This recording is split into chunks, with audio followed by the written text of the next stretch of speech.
La Escuela de Humanidades y Educación del Tecnológico de Monterrey en Campus Puebla les da la más cordial bienvenida a su podcast Atrévete a Saber, el nuevo espacio de divulgación del trabajo de investigación realizado por parte de los profesores de la Escuela de Humanidades y Educación. Les saludamos sus anfitriones, Rodrigo Esparza, Connie Castillo y Andrés Barradas.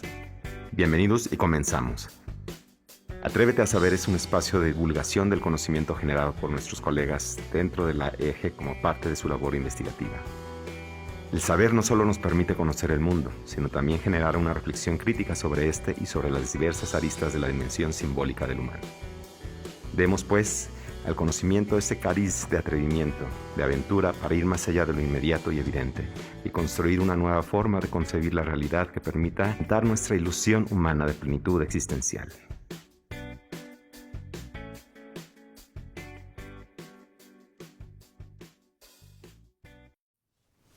Bienvenidos a un nuevo episodio de Atrévete a Saber. En esta ocasión nos acompaña el doctor Iván Flores. Iván, muchísimas gracias por acompañarnos de nueva cuenta. Gracias. Y bienvenido. Gracias. En esta ocasión pues vamos a platicar sobre tu más reciente publicación, ¿así es? Sí, cierto. Bien, esta lleva por título Aprender a acompañar a los atletas digitales amateurs mexicanos, elementos para pensar la presencia y construcción del campo mediador por tecnologías. Iván Flores es doctor en Ciencias Antropológicas por la UAM Iztapalapa. Es profesor en la Universidad Iberoamericana Campus Puebla y en la Escuela de Humanidades y Educación del Tecnológico de Monterrey, igualmente en Campus Puebla. Está interesado en el estudio de las culturas digitales, las apropiaciones tecnológicas y la presencia de la tecnología en la vida cotidiana. Sus trabajos han abordado el problema de las metodologías mediadas por lo digital, especialmente en el caso de la etnografía, así como en el proceso de construcción de objetos y marcos teóricos para la investigación social. Pues bienvenido a una cuenta y pues vamos a empezar como usualmente empezamos con una pregunta un tanto tangencial, pero que creo que pues es pertinente. Y a pesar de que ya la has respondido en un par de ocasiones, creo que es interesante porque siempre hay algo, un adendum, siempre hay algo nuevo en las respuestas. Y pues esta pregunta es, ¿por qué hay que atrevernos a saber? Bueno, pues primero muchas gracias por la invitación y creo que hay que atrevernos a saber para hacernos nuevas preguntas, para pensar nuevas cosas. Ahora creo que justo estaba pensando que esta es la tercera ocasión que me invitas y que, bueno, vengo a platicar, a compartir contigo, con ustedes. Y sí estaba pensando que creo que todo el tiempo hay que intentar mantenernos lo suficientemente sensibles para observar nuevas cosas, para preguntarnos nuevas cosas y también para dejarnos sorprender por el mundo. Entonces ahora he estado pensando un poco en esa inquietud de hay momentos en que todo parece tan repetitivo, pero siempre podríamos encontrar algo nuevo en la realidad, ¿no? Entonces creo que tal vez por eso sea importante atrevernos a saber. Ok, bueno, ahorita en tu respuesta pues adelantaste un concepto que más adelante pues igualmente vamos a cuestionar, pero vamos por partes. Muy bien. Adentrándonos ya propiamente al texto, casi en la parte inicial utilizas esta expresión vivir el sueño. ¿Qué es vivir el sueño? El contexto específico del texto. Bueno, igual creo que este artículo está relacionado justo con otro texto que escribí. Y vivir el sueño es esta expresión que yo encontré en repetidas ocasiones con mis interlocutores, que eran videojugadores, y pues ellos tenían esta idea de que como que la fantasía máxima ese objetivo máximo que había que alcanzar era ganar dinero por jugar videojuegos. Entonces, a eso es a lo que ellos se refieren cuando hablan de vivir el sueño. Pues sí, insisto, creo que es una cosa como idónea para todos. Todos desearíamos ganar dinero de eso que amamos, ¿no? Es decir, encontramos muchas personas que no logran eso y creo que yo en mis entrevistas con los videojugadores veía que ellos eran muy sensibles a darse cuenta qué adulto sí estaba realmente disfrutando su adultez o se encontraba harto, ¿no? Por la rutina, ¿no? Entonces creo que a partir de esa experiencia de observación que ellos tenían con los adultos más próximos, ¿no? Pues ellos hablaban un poco de este imaginario de vivir el sueño, ¿no? vivir de jugar videojuegos, ganar dinero, tener una vida lo suficientemente cómoda como para no recurrir a un trabajo, digamos, tradicional, ¿no? Ok. Muy bien, gracias.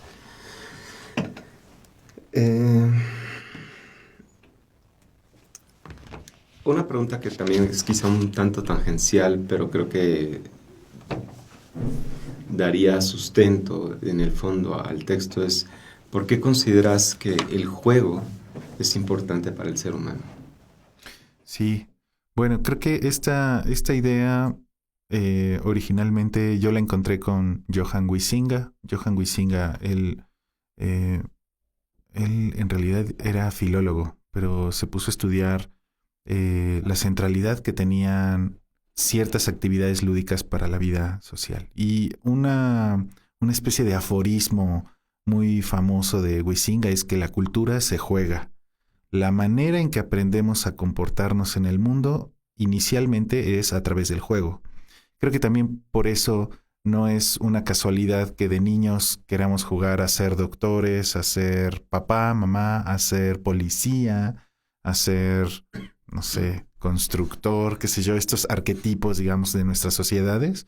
Los niños los replican un poco a través del juego. Y a través de esa actividad, pues aparentemente simple y sí, divertida, los niños están aprendiendo también unos ciertos valores éticos y morales, ¿no?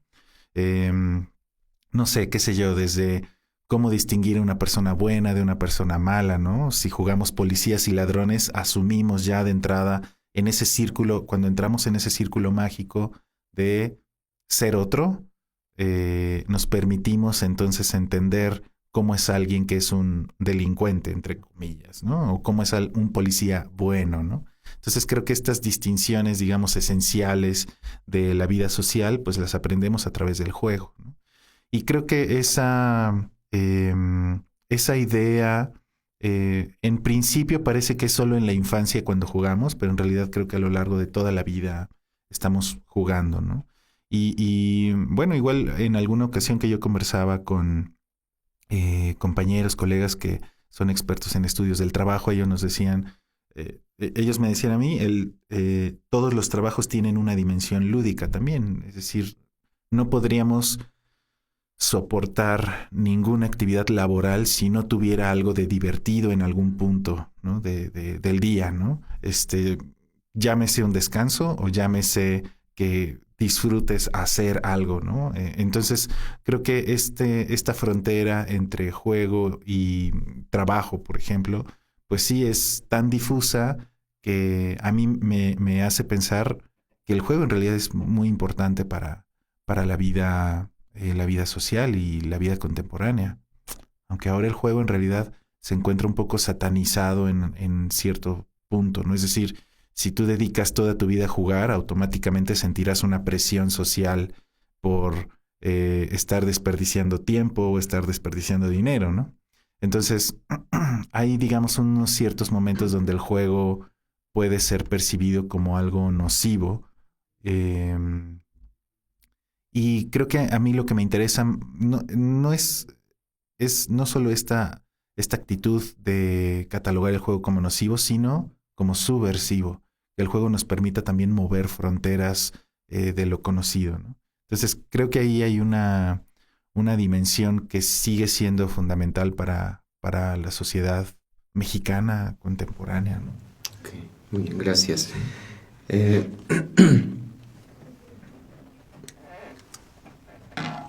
Siguiendo con la lectura del texto, una de las preguntas que me surgió, porque haces una suerte de descripción de cómo fue este proceso de acercamiento al equipo y tal, y me pregunté cuál sería o cuál es el papel de un psicólogo en un E-Team.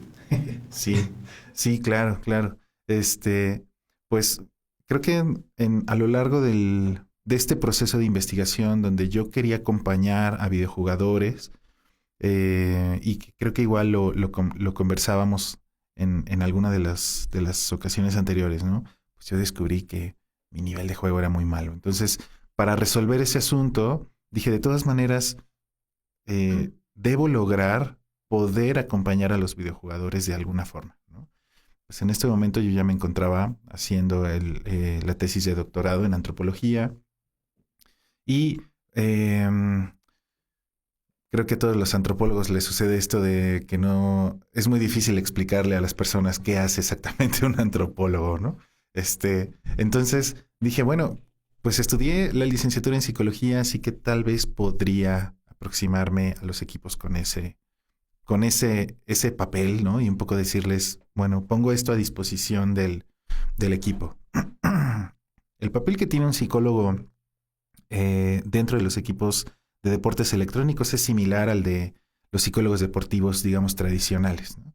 El psicólogo deportivo pues abarca muchas dimensiones de la vida del deportista o del atleta, ¿no? Entonces, desde, por ejemplo, su estado mental antes de comenzar una competencia, cómo lidiar con la frustración, la comunicación con su propio equipo de trabajo, con otros competidores, ¿no? Entonces, digamos, todos estos factores que son puramente mentales afectan el desempeño del atleta, ¿no? Y lo mismo sucede igual en el ámbito de los deportes electrónicos. Los jóvenes atletas también experimentan estrés, también experimentan ansiedad, angustia, por supuesto que experimentan nervios, por ejemplo, antes de competir, más si saben que, por ejemplo, el equipo contrario es más experimentado, pues eso agrega más estrés. Entonces, todos estos factores pues van modificando el desempeño del jugador. Y ahí hay, creo, un rol muy importante que puede cubrir el psicólogo, que creo que es un área que no se estudia mucho, no se trabaja tanto, ¿no? En la psicología, ¿no? Y bueno, creo que un poco pensando en eso y teniendo en consideración ese contexto, pues yo pensé que sería una buena forma, ¿no?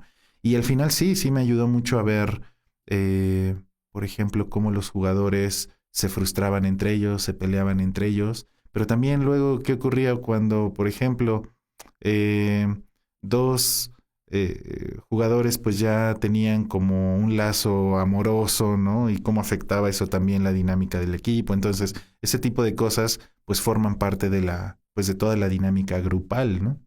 Y colectiva que tiene el equipo.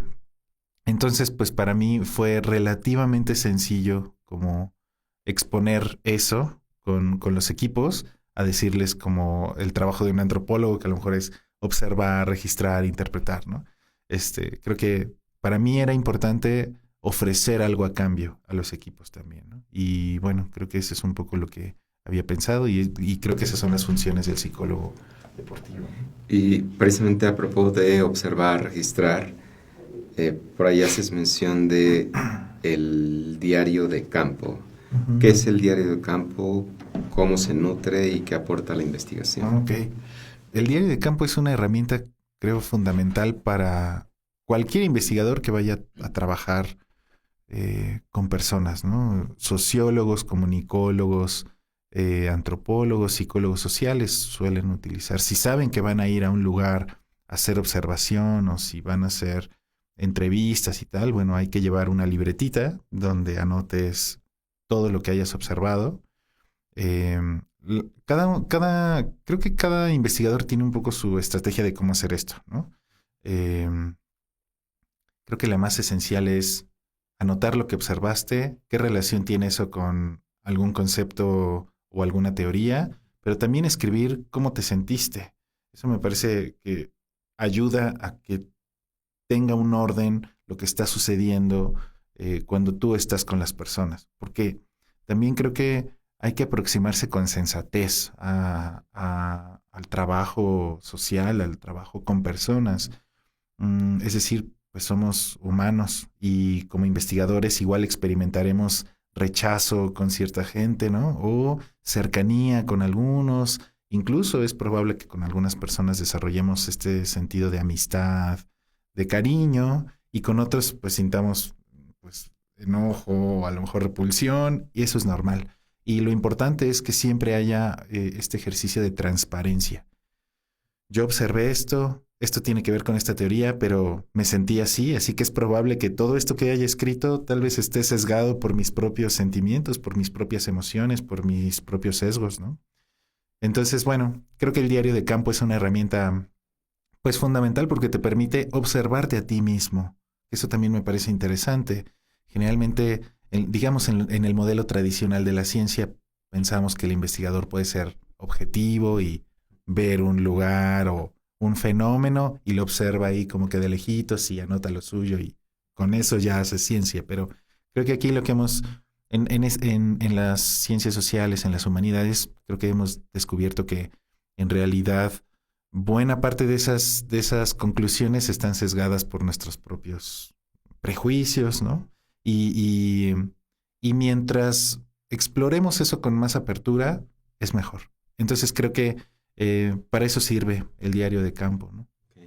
Y siguiendo en esta línea metodológica, ¿qué es precisamente pues la etnografía y cuál es su relevancia?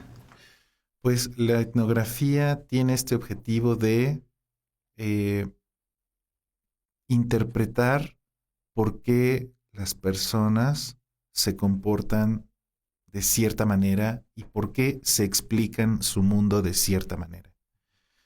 Que, bueno, ahorita lo acabo de decir así como muy fácil, pero creo que en realidad es muy complicado, ¿no? Es muy complicado, por ejemplo, para nosotros mismos, decir, ¿por qué la gente no cruza la calle en la cebra peatonal, ¿no? ¿Por qué a veces la gente cruza por en medio?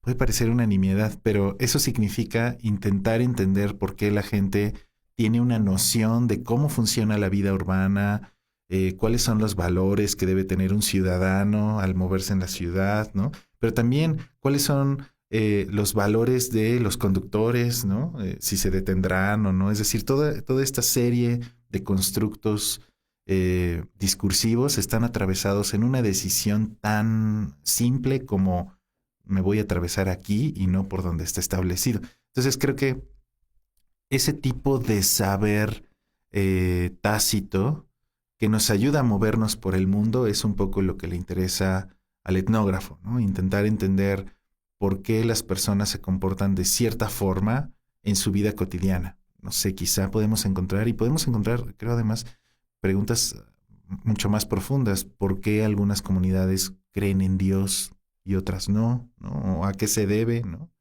Entonces, explicar este tipo de cosas pues tiene efectos también en la forma en que nosotros como investigadores vamos explicando nuestra propia sociedad y vamos, es decir, sí podríamos hacer un registro longitudinal de cómo está cambiando la cultura a través del tiempo, ¿no? Y digamos concentrándonos en casos específicos, grupos o personas, ¿no? Entonces creo que esa es una inquietud constante para cualquier investigador que haga etnografía, ¿no? ¿Y consideras que la etnografía es una práctica colonial, perdón, imperialista? Sí, sí, creo que justo hace un rato que platicábamos de esto. Sí, me parece importante que hagamos ese señalamiento, ¿no? La disciplina, la antropología me parece que es bastante consciente de que los antecedentes más importantes, los representantes más importantes de la antropología, los etnógrafos más importantes, en su mayoría son blancos, hombres, heterosexuales, que gozan de algún privilegio, al menos como para tener una posición académica pues amable, ¿no? Y además cuentan con dinero para irse a otros lugares a observar, ¿no? Lo que antes los antropólogos llamaban el salvaje, ¿no? El salvaje, ese otro que estaba ahí, que no se comporta como nosotros, ¿no? Y que además habla otras lenguas y que aparentemente no es civilizado, ¿no? Entonces sí, hay un componente colonial muy fuerte, ¿no? Y creo que ahora en las ciencias sociales, en las ciencias humanas, en la antropología particularmente, hay un esfuerzo, digamos, por movernos de ese posicionamiento epistémico, ¿no? Que, vaya, habría que reflexionar constantemente hasta dónde es posible, ¿no? Hasta dónde es posible realmente construir esta horizontalidad con el otro, porque por supuesto que es inalcanzable. O sea, por más que yo hubiera querido entender a plenitud la experiencia de mis interlocutores jóvenes en sus 20, 21 años, eso para mí era imposible porque yo me encontraba estudiando un doctorado, recibiendo una beca, ya tenía, al menos les llevaba 10 años, ¿no? Entonces, por supuesto que mi forma de ver el mundo ya era pues, radicalmente distinta, ¿no? Entonces creo que todo el tiempo hay que estar haciendo ese ejercicio de vigilancia, ¿no? Si será posible o no. Eh, pero sí, creo que es innegable que el antecedente de colonial e imperialista está ahí, ¿no? Ahora creo que también lo que podemos encontrar es pues estos esfuerzos, ¿no? Digamos, tenemos estas perspectivas de coloniales o descoloniales, ¿no? Que intentan de alguna manera reflexionar sobre este tipo de problemas que siguen presentes, además porque ahora vamos a encontrar otras prácticas mucho más, pues, sutiles, pero que siguen replicando lo mismo. Por ejemplo, el extractivismo, ¿no? Investigadores que llegan a una comunidad y entrevistan, sacan información y se van y no regresan jamás a la comunidad y luego no regresan tampoco nada a la comunidad, ¿no? Entonces es como, bueno, ya vine, me llevo mi información y yo voy a recibir un grado, un trabajo y pues olvidados para siempre las personas que me ayudaron en el proceso, ¿no? Entonces sí, sigue sucediendo, ¿no? Y bueno, yo ahora que estoy dando un curso de psicología social, yo converso mucho este asunto. Es una línea muy delgada entre sí ser sensible a la vulnerabilidad y a las desigualdades en las que se encuentra nuestro mundo, pero no se trata de que nos convirtamos en investigadores que solo extraen cosas, que no regresan, o en estas otras figuras que también me parecen peligrosas, ¿no? El pobretólogo, ¿no? Que solo estudia grupos vulnerables, pero tampoco les retorna nada, ¿no? Tampoco produce nuevas estrategias como para crear nuevas dinámicas colectivas, por ejemplo, ¿no? Más quizá porque no se pueden resolver en una tesis, ¿no? Definitivamente toman años, ¿no? Entonces, bueno, creo que sí, yo soy un gran partidario de que hablemos con franqueza de esas condiciones y de esas situaciones, porque son más comunes de lo que pensamos. Y también creo que pueden conducir a equívocos a los investigadores que están empezando, ¿no? Es probable que pues encontremos investigadores jóvenes que deseen genuinamente ayudar a una comunidad o salvarla, ¿no? Y en realidad necesitamos construir una postura donde podamos observar al otro, pero también observar nosotros cómo estamos construyendo ese conocimiento y someterlo a revisión, ¿no? Y creo que la mejor manera es que otros investigadores vengan y nos digan, pues sí, pero aquí están tus errores también, ¿no? Entonces creo que esa transparencia es una buena forma, ¿no? En algún pasaje por ahí señalas que el grupo de estudio se sentía observado, se sentía, ¿cómo decirlo?, incidido, y por ahí te preguntaron inclusive, ¿vas a escribir un libro sobre nosotros? O, ¿cómo matizaste o cómo sorteaste esa dificultad inicial?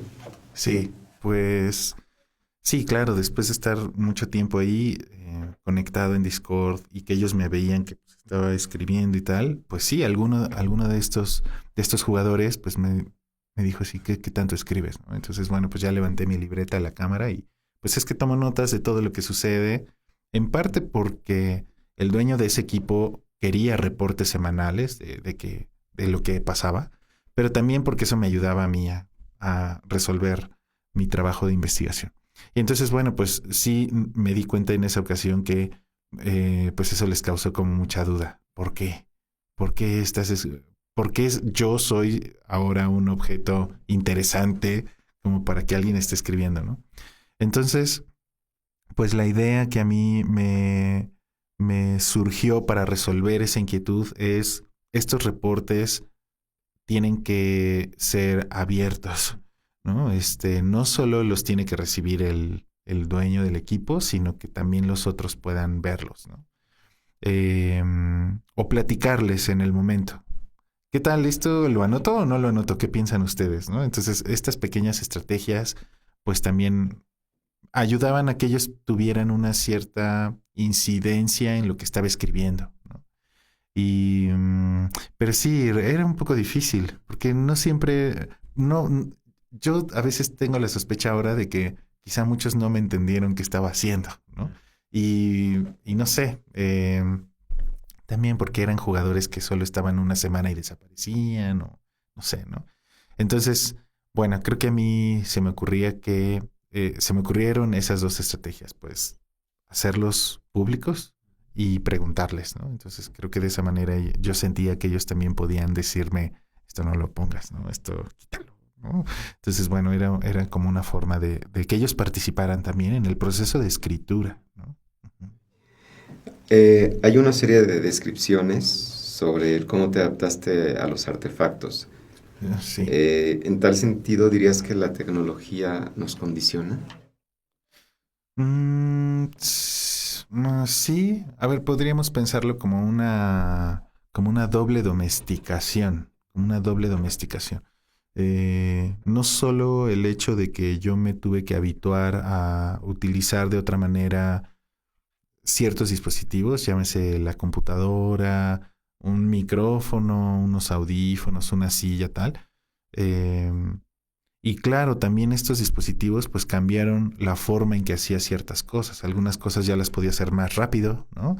Porque en ese momento pues estaba trabajando con una laptop que no estaba diseñada como para jugar videojuegos. Entonces, pues sí era complicado. O sea, sí era complicado como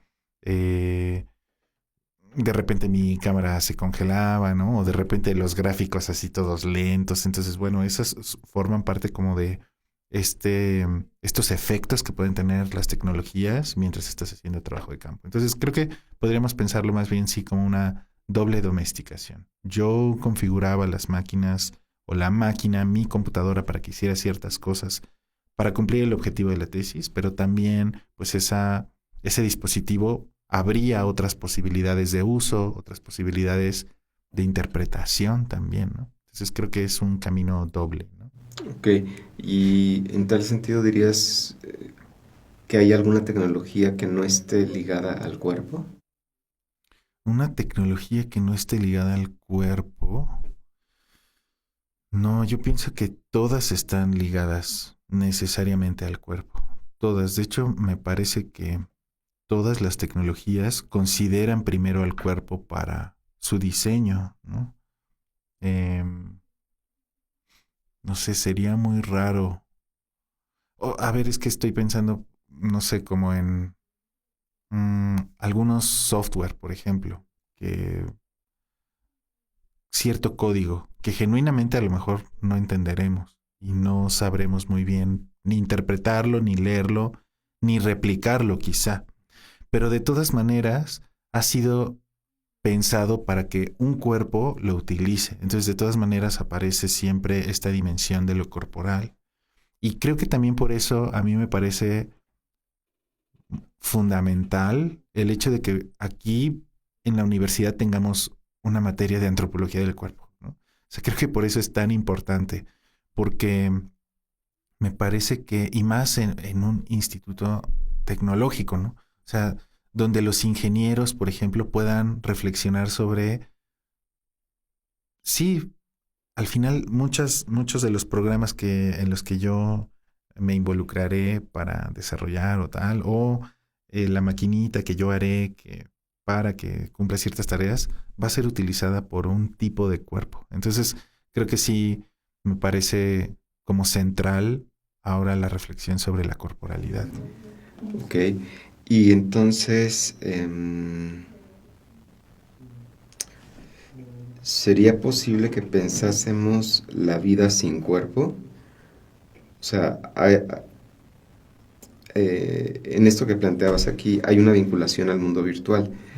Y pensando, por ejemplo, en el caso del transhumanismo, que conciben la vida sin cuerpo, es decir, el prolongar la vida subiendo la conciencia o lo que se pueda concebir como tal a la nube y entonces vivir sin cuerpo. Bueno, a mí me inquietan, creo profundamente esas fantasías. No dudo que técnicamente puedan ser posibles, pero me parece que si queremos entender la cultura y los cambios en la cultura, creo que en principio están movidos por mentes contenidas en cuerpos, ¿no? Creo que en esencia es muy fuerte el peso de esta influencia de Descartes en el pensamiento contemporáneo, ¿no?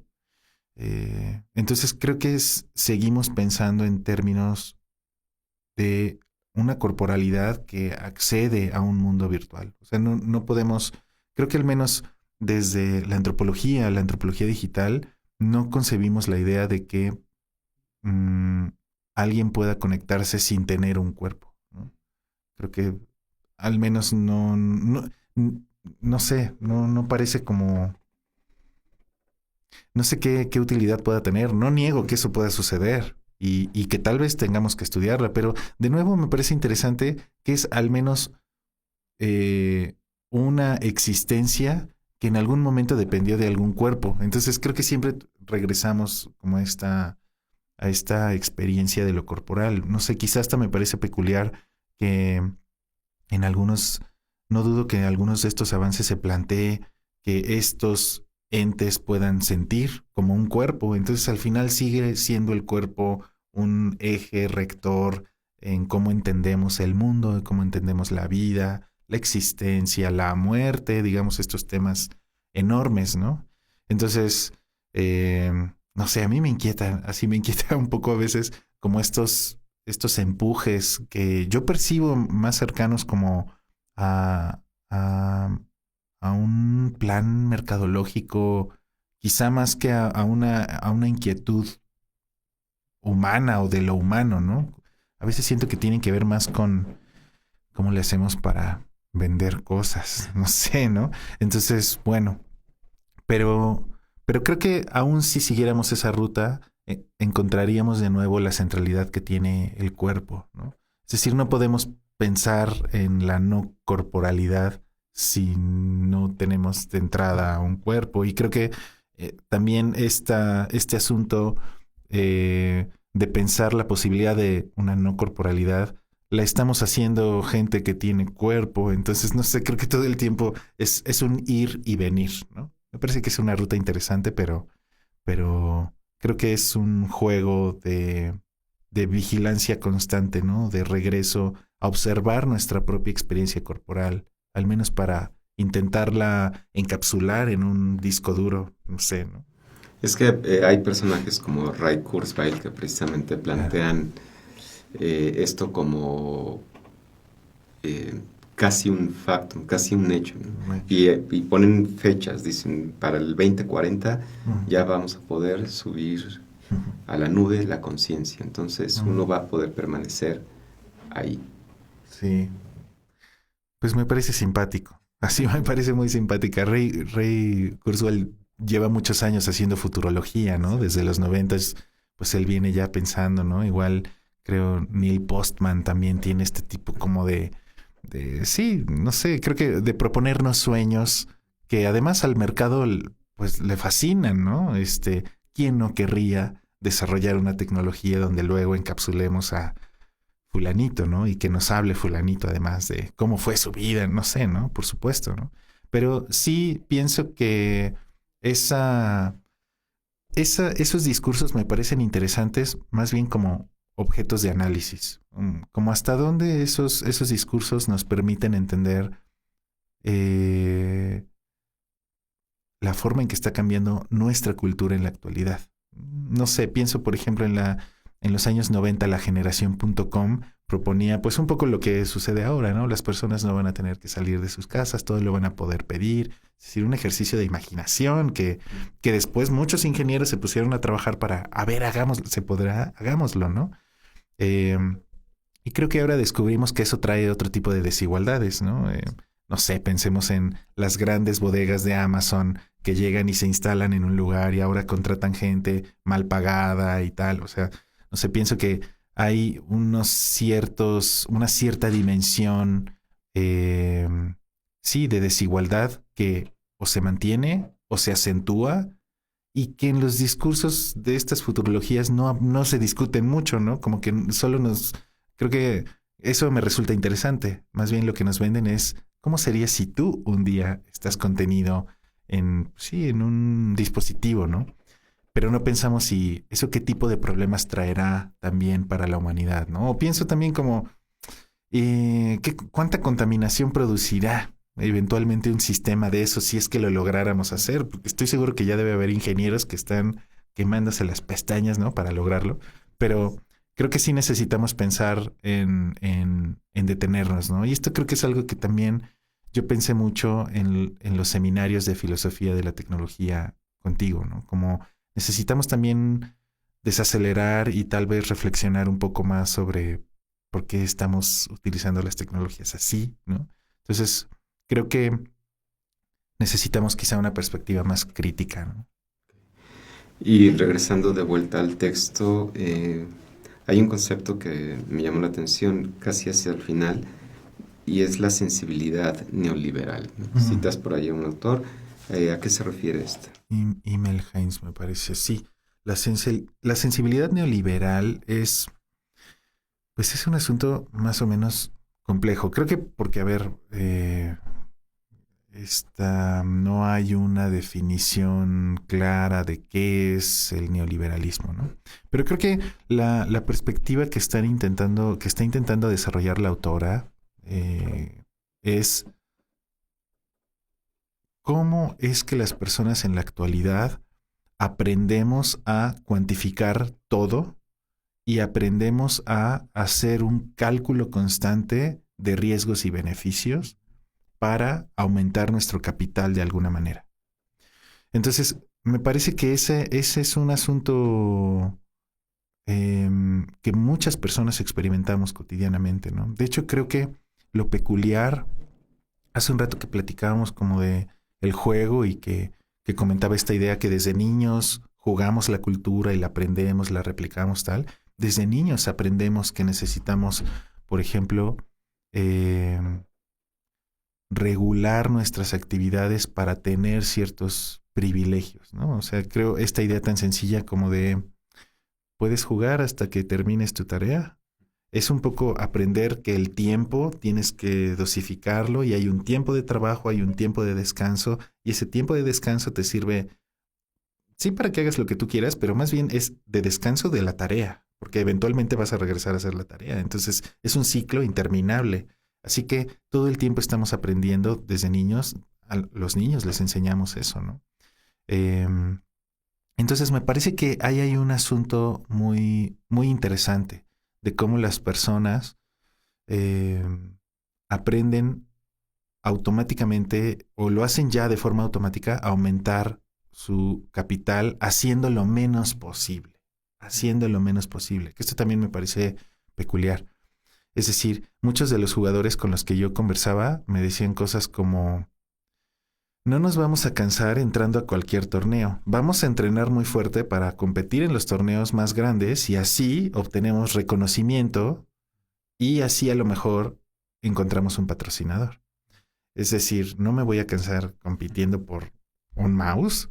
O sea, vamos a competir por un premio grande y entonces así ganamos otra cosa que es capital social, ¿no? Es decir, que haya un patrocinador, que haya un entrenador, que haya alguien ahí que esté observando, que diga ustedes valen la pena. Entonces es aumentar el capital haciendo lo menos posible. Y, por ejemplo, otros jugadores decían, yo voy a hacer mi página de Facebook de mía como jugador para convertirme en influencer y ver si a lo mejor ahí entra pues, más dinero, ¿no? Entonces había jugadores que hacían esta estrategia. Entonces era como dobletear. Voy a competir, pero a lo mejor también gano por aquí. Entonces este cálculo constante pues aparece, bueno, yo lo observaba así ahí, pero creo que lo podemos notar en muchísimas otras cosas, ¿no? En las universidades, por ejemplo, es muy común que nos encontremos estudiantes que buscan hacer lo menos posible para obtener la calificación, ¿no? ¿Cómo le hago yo para, a ver, qué quiere el profesor? Y lo hacemos así y ya no le pensamos, ¿no? Entonces, esto significa que sí está introyectada ya una cierta cultura donde tú puedes obtener todos los beneficios si haces ciertas cosas para no cansarte, ¿no? Entonces, bueno, creo que pues eso por un lado, ¿no? Y pues sí, a mí me parecía muy interesante primero encontrarlo con los jugadores y luego ver cómo eso se podía extender a otras dimensiones de la vida, pues de la vida cotidiana, ¿no? Y por último, ¿cuál es la conclusión que consideras que te dejó esta investigación? Creo que una de las conclusiones más importantes para mí es que sí necesitamos como pensar en sí necesitamos pensar en cómo defender al juego de la vida productiva. Me parece que ese es un asunto incómodo para nuestra sociedad, porque nuestra sociedad en general nos vende la idea, y desde muy pequeños aprendemos la idea de que el tiempo está ahí para ser llenado de trabajo. Tú no puedes descansar, ¿no? O sea, descansar pues, está mal visto, ¿no? Y está tan mal visto que yo así comparto esta idea con mis estudiantes, ¿no? Como de, ¿a ustedes les ha pasado que alguna vez están viendo Netflix, su serie favorita?